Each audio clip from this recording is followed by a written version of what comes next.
Good afternoon, everyone. Thank you for joining us for this Foolproof webinar. My name is John Waterworth, and I'll be facilitating today's presentation with Caroline Ahmed on Going Mobile. So to begin, I'm just going to go over a few housekeeping points. First, I'd just like to check that everyone can hear me. So can you please all raise your hand, as we say? You can do this using the icon on the left-hand side of the webinar control panel.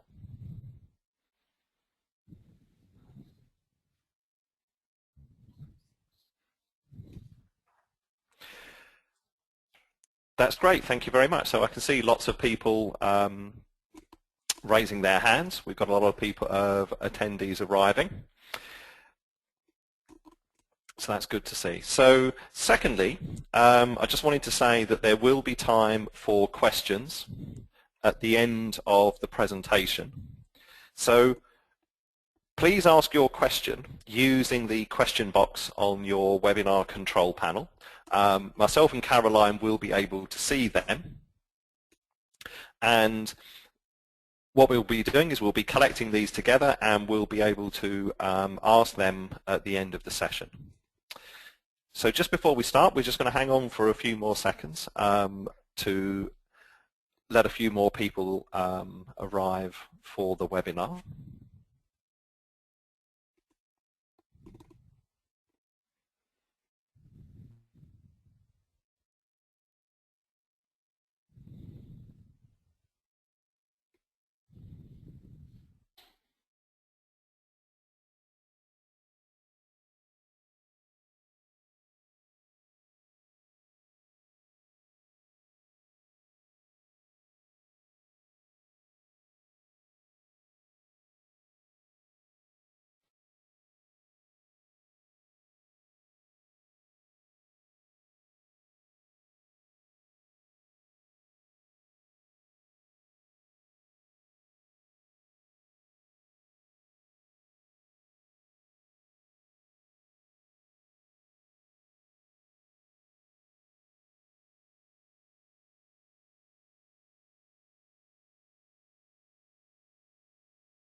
So thanks for your patience, everybody. We'll just give it a few more seconds, just let the last few people join the webinar.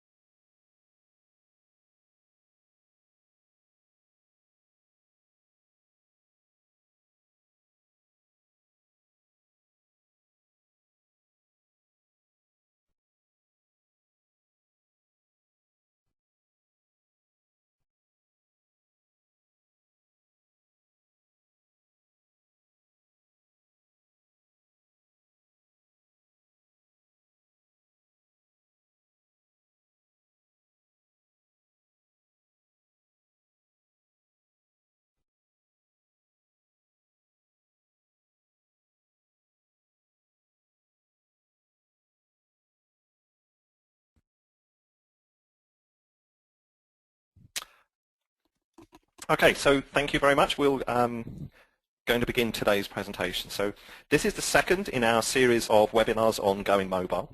But don't worry if you missed the first webinar.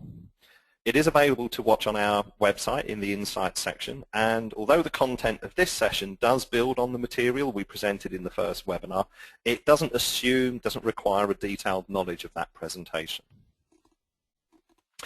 In today's session, I will begin with a brief overview of the Going Mobile program and a recap of the mobile experience, vision and design principles that we presented in the first webinar. Caroline will then take over and share more of our findings from the study, starting with some quantitative insights into the impact of great and poor mobile experiences, then an introduction to the mobile consumer through 4 personas, and finally some emerging behaviours that we have seen and the implications for brands looking to succeed in mobile.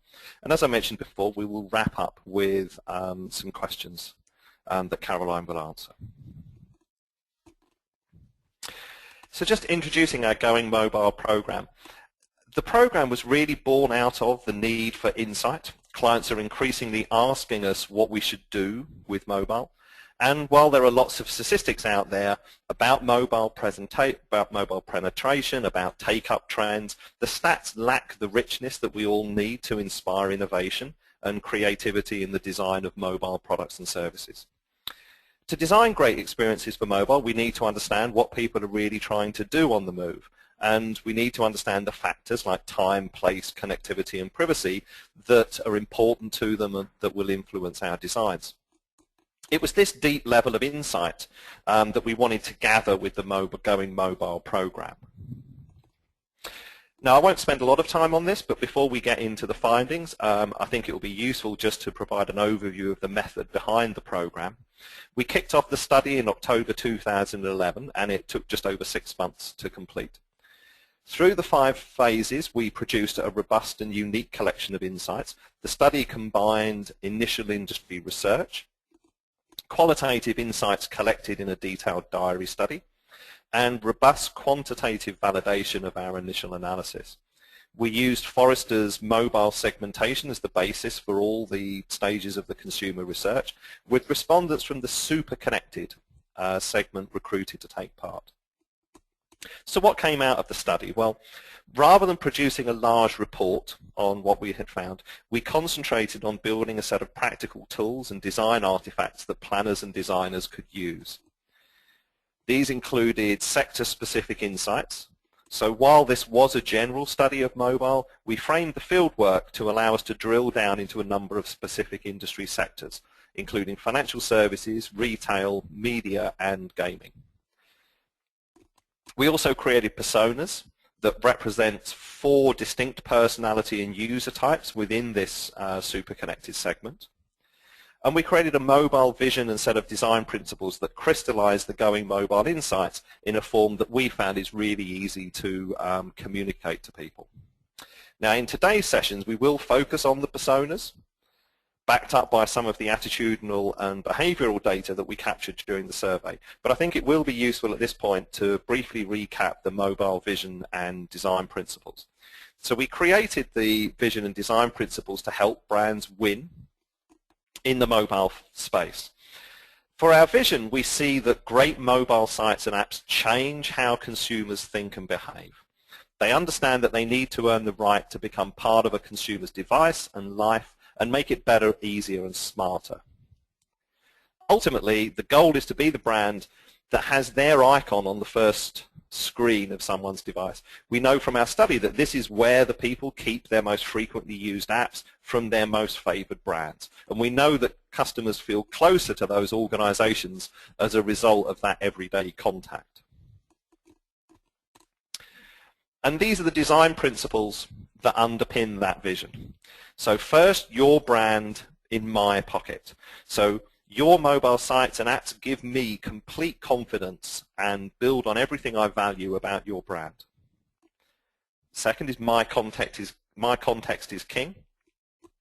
So you understand what I want to do on my phone, where I am, and what else I might be doing. Then always keep me connected. Your sites and apps keep me plugged in no matter where I am. You make the experience great even when my signal isn't. And delightful to touch and use. It's a pleasure to use your mobile sites and apps. Wherever I am and whatever I'm doing, it's effortless. Inspire me to do things differently.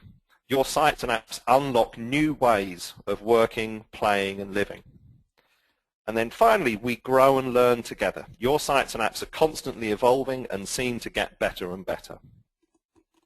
Now, today's webinar focuses on my context is king and really the need to really understand the mobile consumer and their context as the foundation for designing winning mobile experiences. So now I'd like to hand over to Caroline for the main part of the presentation.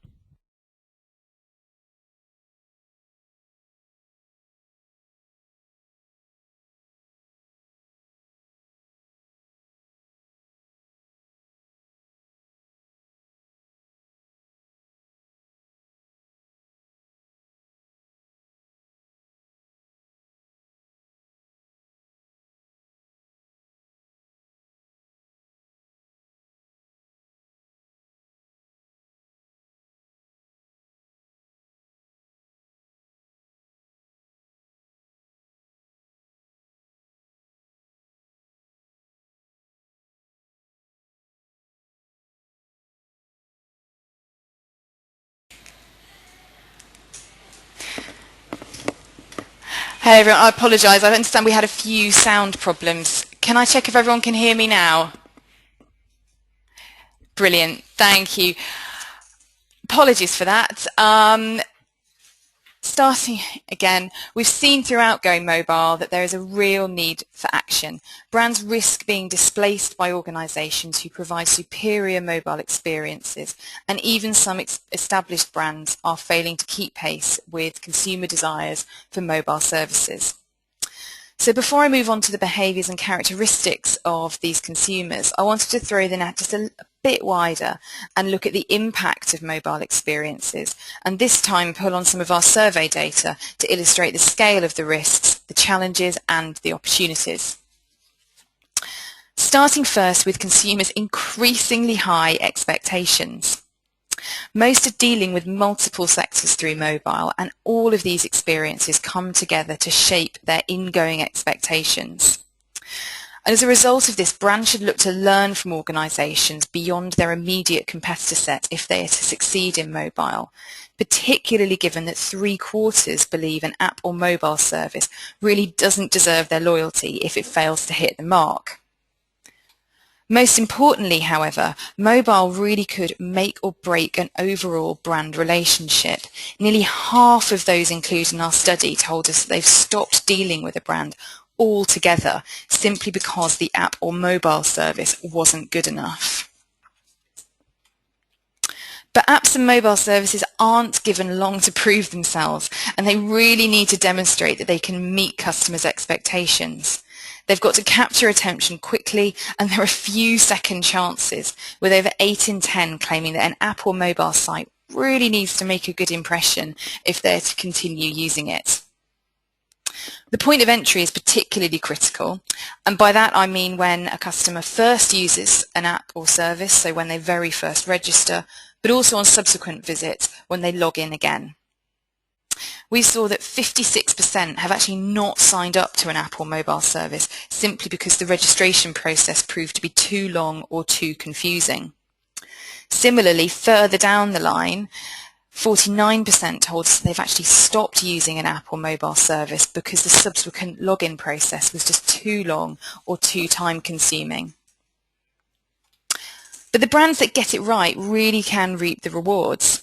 The halo effect of a good mobile experience can improve the perception of a brand overall, with consumers seeing them as more in touch with customers, innovative and professional. But of course, not every brand steps up to the mark, and correspondingly those who underdeliver are perceived as unprofessional and out of touch, as you might expect. But more worryingly for these organisations, consumers perceive a broader issue, deeming the brand to be poorly managed. But it's not just brand perceptions that are likely to be affected. This study has also demonstrated that the winners in mobile gain additional business and more solid customer relationships as they start to play a more regular and more meaningful part in consumers' lives. And we've seen examples of this across financial services, gambling and retail. So since acquiring a smartphone and starting to engage with these sectors through mobile, we've seen that half of mobile gamblers now place bets more frequently. 4 in 10 of mobile shoppers tell us that they now shop more overall, and 1/3 of mobile banking users look into financial products more frequently. Now, of course, there's another way of looking at this, and this is a great story for those brands who have got their mobile services in place, but it is, of course, another example of the risk for those other organisations that don't facilitate or support these mobile behaviours, particularly if their competitors have a more advanced mobile offering. So who are these mobile consumers? Well, today we're going to answer this question by introducing you to 4 mobile personas, and this will help us to think about the different types of consumers out there, their attitudes, their behaviours and their priorities. Now, the feedback collected across the programme has shown that a consumer's experience with mobile and the nature of their relationship drives their attitudes and behaviours. So our personas are based on 4 key dimensions that come from this. Firstly, confidence with mobile? So do they feel completely au fait with the technology, or are they much more fragile, and do they need a bit more hand-holding? Now, John mentioned earlier that our survey included super connected users, but it's worth reminding ourselves at this point that even these customers are prone to moments of uncertainty, even moments of nervousness, particularly at times of perceived risk, such as making mobile transactions. Next, it's frequency of mobile use. So are they the type of character who constantly has their smartphone glued to their hand? Do they always have their tablet by their side? Or are they the type that tends to ration themselves a bit more, or perhaps just get focused and distracted by other things in life? And then there's the relationship with mobile. Now, in the last webinar, we talked about the potential strength of the emotional connection with mobile. So our third dimension addresses whether this is more functional or whether it's a more emotional connection with the device. And finally, what's their attitude towards mobile and what it could do for them in the future? Are they of the group that are very open-minded, or are they more closed off to the possibilities? Or in fact, are they simply unsure, and have they just not had a chance to form an opinion about this yet? So let me introduce you to these personas, starting first with Chris, the social animal. Now, Chris is our youngest persona. He's still paying off his student loan, and for him, finances are still quite tight. But for Chris, mobile represents his connection to the world. He's a very social person, as you may have gathered from the title, and he likes to be kept in the loop at all times. So he uses his mobile an awful lot, which means he's a very confident and very frequent user of the technology, and it's like second nature for him. He has a strong emotional attachment to his devices as well, and that's because it's his gateway to his social relationships, and he would feel extremely cut off without it. But what do brands need to be aware of with a persona like Chris? Well, his confidence and familiarity with technology means that he's not easily thrown, but it does mean that he has very high ingoing expectations, just as we saw at the start of this presentation. He's also constantly communicating with others and not just about his social life. So while he will be a brand's biggest supporter and he will tell other people if he has a great experience, he will also tell his social network about apps or mobile services that underdeliver. He's out and about quite frequently, and he's always engaging with brands in new places and in new ways, for example by placing bets on the football in a social environment with friends. So with someone like Chris, there's an opportunity for organisations to get much closer to him and have a much more involved role in his life.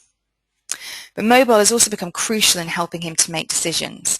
Money is tight, so mobile banking helps him to work out if he can afford any impulse purchases, or he will simply search for better deals elsewhere. Next up is Lucy, and she's our escapist. Lucy is a successful professional, but like many of us with hectic lives, she needs to escape now and then, and mobile is that welcome distraction. Like Chris, she's also a very frequent and also quite open-minded user of mobile, and although high, her confidence isn't quite at the same level of Chris's. She also has an emotional attachment to mobile, but this time in the sense that it adds colour and brightness to her day. So what are the implications for brands dealing with someone like Lucy? Well, she's got a short attention span and she's very easily distracted. She's the type of user who will often flick between multiple apps and sites, so mobile services need to work really hard to make a good impression and keep her interested. However, there are also opportunities with her. She's not always just flitting backwards and forwards between different apps and services. She's not afraid to act on impulse and make purchases in the heat of the moment. She also uses mobile in a more covert fashion to help her do things that she enjoys in places when it normally wouldn't be possible. So an example I drew on in the last webinar was betting or playing roulette at work. So in these ways, she's actually the type of character who would bring additional revenue to brands. Laura, the organiser, is an extremely busy working mum, and her mobile is like her personal assistant. She's extremely methodical, and she uses mobile to help her stay on top of things. She doesn't use her smartphone or indeed her tablet as frequently as Lucy or Chris, but her relationship is much more functional, and that's simply because it has to be. Her life dictates that there has to be times when she shuts her mobile away because she's simply got to focus on other tasks. But when she does use mobile, she makes sure she is as productive as she possibly can be. So mobile for Laura is all about organisation and planning ahead. Tasks such as paying bills, writing shopping lists, or shortlisting new products are done on the go so that she can concentrate on her family when she's at home. However, like many other consumers, she will move to another device if she needs to look at more complex information such as a new financial product or do something that has a perceived risk attached to it, such as making a payment. That's because she finds these activities much easier on a device that's got a bigger screen or on a device where she can show the information to her husband. So Laura is a big supporter of apps or sites that help her with these activities, but she can get equally frustrated if there's a lack of consistency across platforms. Finally, James the cautious explorer is our most novice persona, but hopefully you'll see by the end of this that you really can't knock his enthusiasm. So he's using his very first smartphone and he's still exploring what it can do for him. His confidence and usage frequency is therefore lower than all of our other personas, and he simply hasn't had a chance to form an opinion about the role of mobile in his life, or even form much more of an emotional attachment to it. He's the type of consumer whose usage is really entry level, and that's because he's worried about security, but he's also worried about his own expertise and the potential to make mistakes, particularly given that he's now older and he's starting to be more aware of things like his eyesight getting worse. He relies on his son to keep him up to date, and his son indeed tells him about good apps to use.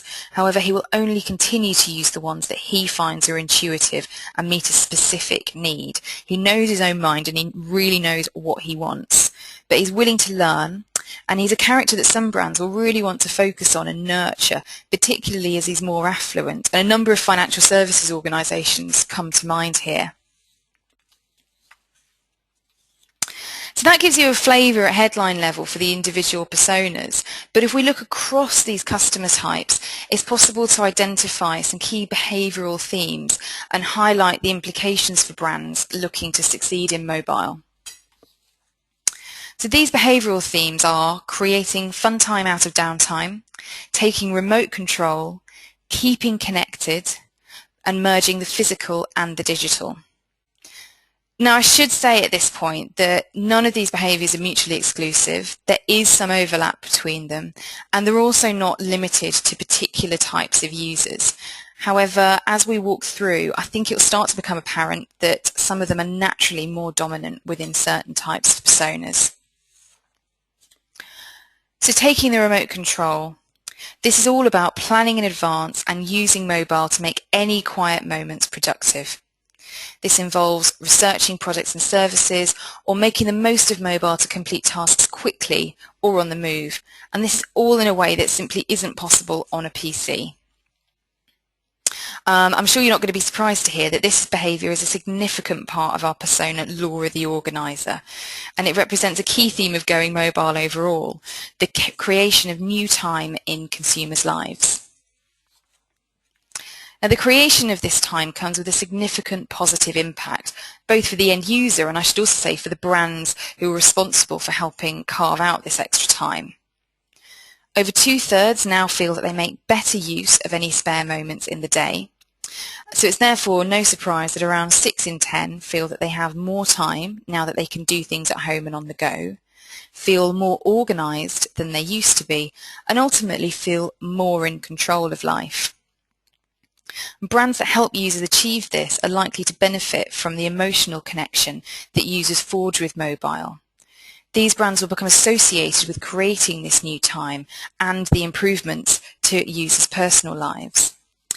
And if we think back to the design principles from earlier, this really plays to the idea of inspiring people to do things in new and better ways. Now, planning on the go has implications that stretch beyond mobile and really underlines that brands need to consider their wider strategy as well. Now, for example, consumers are now able to shop around more frequently and with a much greater degree of price sensitivity or deal savviness. At an overall level, we've seen that 6 in 10 have become more likely to compare prices or look for better deals since they got a smartphone or tablet. And it's worth repeating the point made earlier here. A third now shop around for financial products on a more regular basis. Now, financial services is a curious market, and this might not immediately translate into product acquisitions or customer switching, particularly for some of the more involved products.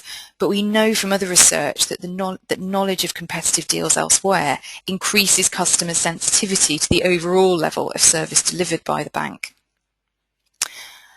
Looking also at retail, nearly 4 in 10 now do more planning before they hit the high street, which has clear implications for brands whose mobile offering doesn't let consumers do this.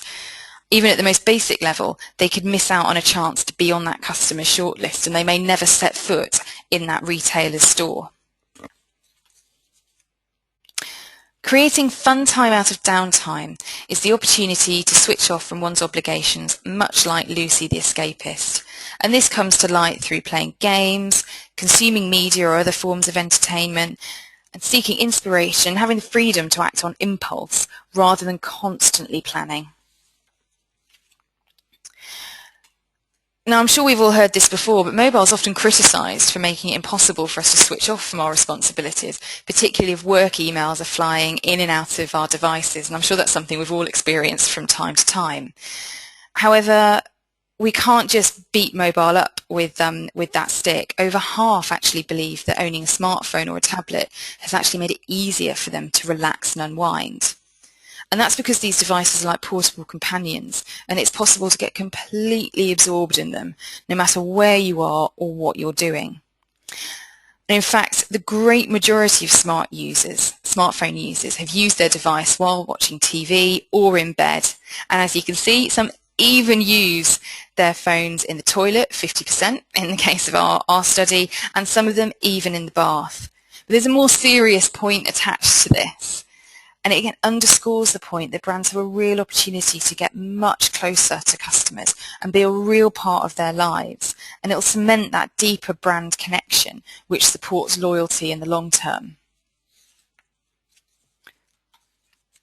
A part of creating fun time out of downtime involves shaking off the shackles of constantly planning and organising, with more freedom to act upon impulse, just as described in Lucy's persona. Now, the constant presence of mobile facilitates this behaviour, and we've seen particular sector benefits for gambling and retail. Nearly half of mobile gamblers are now placing more impulse bets, and 4 in 10 mobile shoppers are also making more impulse and spontaneous purchases. And it's mobile as a channel and the connected technology that's made it possible for brands to benefit from this additional business and additional revenue. And there's a strong link here to the design principle, your brand in my pocket, that John mentioned earlier on.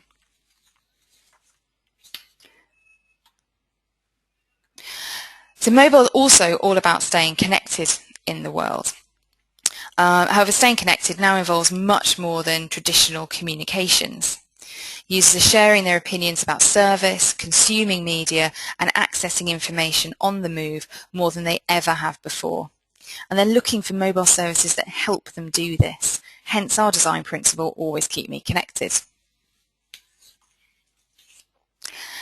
Now, as a result of this, nearly 2/3 now say they feel utterly lost without their mobile devices, because it's not just a way to make contact with people, but it increasingly represents access to their entire world, and habits are formed around these devices. Like all habits, it's difficult when they have to be broken, particularly if they're broken against your will, so inhibiting these behaviours creates a real sense of loss and frustration. Additionally, virtually all users are now consulting a wider selection of news and information sources, and the media is a sector that's really embraced these opportunities offered by mobile. In the last webinar, we drew on the example of The Guardian as a key example here, and the option to download content irrespective of network availability, read the content on the move, has really changed the way many users consume media. But greater connection brings greater opportunity for users to share their experience, just as I mentioned with Chris, our social animal, but also with James, our cautious explorer, learning about new apps from his son. We now carry our social networks with us on a daily basis, and word of mouth is significant to the discovery of new apps and new mobile services. We've seen that half find out about new apps this way, and 3/4 have actually downloaded an app simply because someone recommended it to them. Now, this is a great story for those brands that are creating good and effective mobile services, but you have to wonder how this is going to affect the brands that perhaps haven't got their house in order. And what about those negative perceptions that we looked at earlier? Would these underperforming brands with underdeveloped mobile offerings really want their customers sharing these views? And I hazard a guess, probably not. But digital is no longer confined to a fixed location, and consumers are increasingly using this to their advantage. There's an opportunity to enhance any physical experiences, engage in activities that they couldn't before, and new technologies such as NFC will only continue this trend. And we've got examples from across the sectors that we focused on in Going Mobile in this area. So we've seen that over half have used mobile to look for a better deal while already out shopping, which has clear and obvious implications for the physical store that they're in, with a benefit for the brand that they're dealing with on mobile, who might be helping them find that better deal at that point in time. Similarly, a third of mobile gamblers now place bets at work. This is something that they wouldn't have been able to do at first. There are many company firewalls or internet policies that prevent this behaviour, but mobile gambling means that they can now do this. Also, just under 3 in 10, 29% of those using mobile banking make sure that they have these details with them on the move to avoid going overdrawn. And we've seen examples both in our survey but also in our diary study where consumers have used this to their advantage and had a quick sanity check before they've made a big purchase to check that they're not going to be in the red at the end of their shopping trip. So as a result of this, consumers are clearly excited about what mobile could do for them in future. They're seeing real lifestyle benefits. So they're excited about what could happen and how their lives could be improved further. And frankly, with new technology rapidly approaching mainstream in the mobile space, we are excited about this as well. But as we've seen today, there is a need to act now. So to wrap up today's session, we'd pose a number of questions to organisations out there. Firstly, asking to what extent is your organisation fully committed to mobile, and does it have a clear understanding of what it's trying to achieve? Is your organisation making an adequate investment in the time and resources required to develop a great mobile experience, and has it considered the potential negative impact or indeed potential positive outcome of these mobile services? And at the same time, these organisations need to make sure that they don't restrict themselves to just looking at their immediate competitor set to understand where the bar is being set for mobile experiences. We'd also say it's crucial to understand the space that a mobile service is trying to fill. So we've looked at 4 key thematic behavioural areas today. And we'd always advise that it's best as a starting point to look at which area you're trying to play to best. With a well-designed and really focused service is likely to be more successful than something too generalist. And implicit in this is the need to understand your target audience, bearing in mind their emotional as well as their functional needs, which we've seen across the 4 personas can be really quite different. And most importantly of all, don't forget the critical onboarding stage. You can put lots of investment into mobile, you can understand your consumers, but as we saw right at the start of this presentation, if you don't make a good impression, and if you don't make that impression quickly, there could still be a risk in future. So I'm now going to hand over to John, and we'll have a look at any questions that have come through.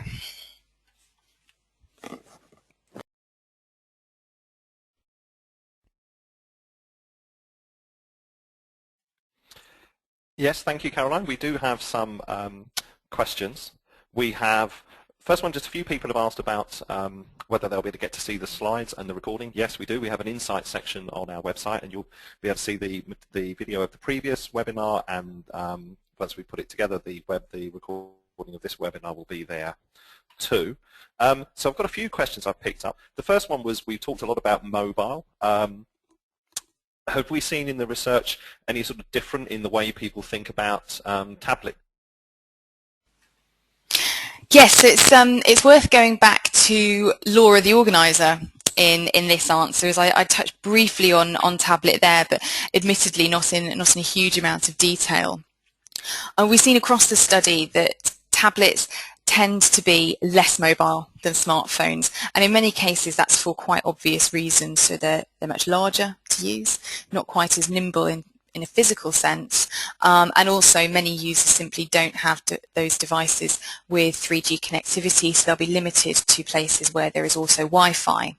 But in terms of the actual usage and goals from using a tablet, the bigger screen makes it a lot easier to complete certain tasks. Now, those tasks might be looking at services or looking at sites that require the absorption of a lot more information, or a user might be in a situation where they want to review some information or a service with another person. It lends itself particularly well to couples and families looking at it together and at the same time.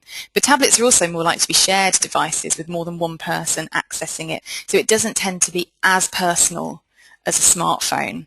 But that doesn't mean there can't be an emotional connection, and often a tablet is something that is a bit of light relief at the end of the day. When you get home and you need to go online, you haven't got to log on to yet another computer screen. You can grab it and it's easy. You're up and ready to go very quickly. Okay, thank you for that, Caroline. The other one we've seen, had a couple of people asked about, is really about security and privacy. You know, what kind of concerns do people have, and does that kind of vary for the different personas? We do see that the more experienced personas tend to be more confident and perhaps less concerned about security than some of the more inexperienced. But I think it's important to point out that everyone included in this study has shown themselves to be susceptible to these concerns at some point. Now, these concerns can include fears about the brand itself offering the Apple mobile site, what tools or what safety nets did they have in place if something goes wrong. But other people are also involved in this. So are there shoulder surfers around? Is someone looking over their shoulder when they're doing something that's perceived to be highly personal or of a particularly secure nature? So that would include tasks such as entering payment details, putting your personal details into the mobile Apple site.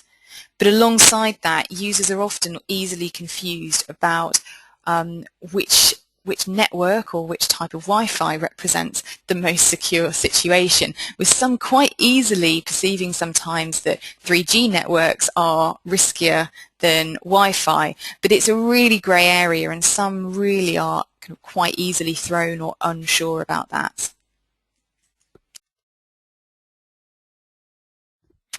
Thank you for that one. Another one we've had is just looking at the 4 personas. Did we really see that the 4 personas cover the kind of different range of behaviours? Did we think about, are there maybe more personas we may produce in future? How did that play out in the study?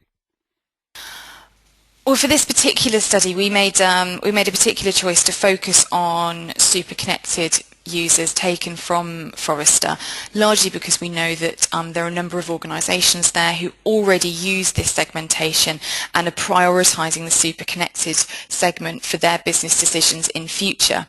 So we're comfortable that the personas we've developed are robust, and they do cover the breadth of behaviours and needs within super connected. However, I think there are clearly other mobile users out there, and I think we'd have to say watch this space about whether we look to expand our insights collection and look at those in future. But we're aware that there are other groups out there, such as business users, even younger users, so expanding down into teenagers. But we made a specific decision to focus on super connected for this study. Okay, thank you for that. That's, I'm afraid, all we got. We had a few people asking about sites and apps, but we'll have to pick those up later. So we'll be circulating, as I say, the materials after. We'll pick up all the questions, and you can take the... If you have any questions that you want to take afterwards, please get in touch with us. Our contact details are on the screen now. So we can keep that discussion going with myself and Caroline. We would also value any general feedback on the webinar, and you can also email those to myself or Caroline. So, as I say, thank you very much. We hope you enjoyed the webinar today, and we hope to see you again at a future webinar. Thank you very much.